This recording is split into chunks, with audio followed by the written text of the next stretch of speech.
诗篇23篇朗读。耶和华是我的牧者，我必不致缺乏。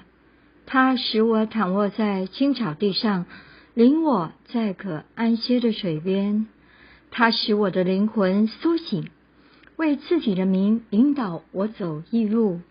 我虽然行过死荫的幽谷，也不怕遭害，因为主与我同在。主的杖，主的竿都安慰我。在我敌人面前，主为我摆设筵席。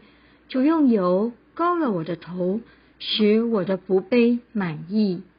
我一生一世必有恩惠慈爱随着我，我且要住在耶和华的殿中，直到永远。